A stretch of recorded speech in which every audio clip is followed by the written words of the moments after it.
ទាំងអស់គ្នាក្រៅពីធុងចម្រោះនិងម៉ូទ័រយើងនៅមានសម្ភារៈផ្សេងទៀតដែលយើងត្រូវបំពាក់នៅក្នុងអាងហែលទឹកអញ្ចឹងជាដំបូងនេះខ្ញុំសូមបែងចែកជាប្រភេទសម្ភារៈដែល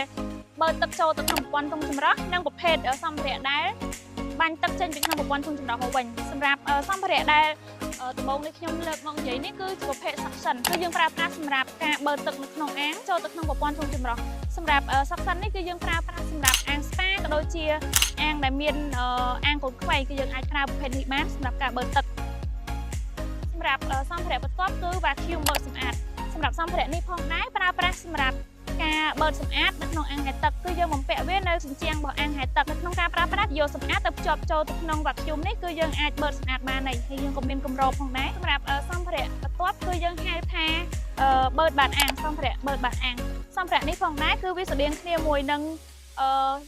សម្ភារៈដែលខ្ញុំបង្ហាញមិញអញ្ចឹងគឺយើងអាចប្រើប្រាស់សម្រាប់ការបើកបាតអាងបានដូចគ្នាហើយសម្រាប់សម្ភារៈបន្ទាប់គឺជាប្រភេទសម្ភារៈដែលចេញទឹកពីក្នុងប្រព័ន្ធធុងចម្រោះចូលទៅក្នុងអាងវិញសម្រាប់សម្ភារៈនេះផងដែរយើងហៅថា flow inlet ឬក៏ adjustable inlet ដែលប្រើប្រាស់សម្រាប់បាញ់ទឹកចេញពីបាតអាងសម្រាប់សម្ភារៈនេះគឺយើងប្រកបវានៅបាតអាងពេលដែលយើងចាក់បេតុងហើយគឺយើងប្រកបសម្ភារៈមួយនេះ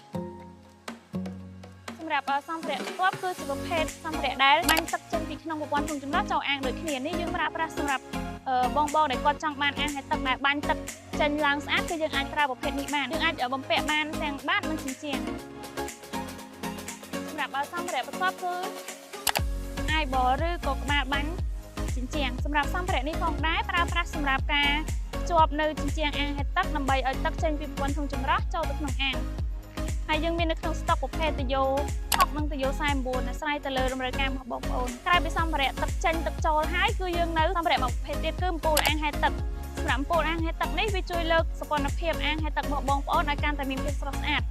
សម្រាប់អំពូលអាងហែលទឹកនេះគឺជាផលិតផលរបស់ក្រុមហ៊ុន Emo សម្រាប់អំពូលអាងហែលទឹកគឺយើងបំពាក់នៅជញ្ជាំងអាងសម្រាប់អំពូលនេះផងដែរយើងមាននៅក្នុងស្តុកប្រភេទ RGB ពណ៌សក៏ដូចជាពណ៌ថ្ងៃអាស្រ័យទៅលើចំណង់ចំណូលចិត្តរបស់បងប្អូនអញ្ចឹងសម្ភារៈក្រៅពីធុងចម្រោះម៉ូទ័រគឺមានប៉ុណ្ណឹងបើសិនជាបងប្អូនមានចម្ងល់ឬក៏ចង់ដឹងនៅព័ត៌មានបន្ថែមអាចទាក់ទងមកកាន់ page ឃ្លាំងទឹក 6A ឬលេខទូរស័ព្ទនៅក្នុងវីដេអូនេះបាយបាយ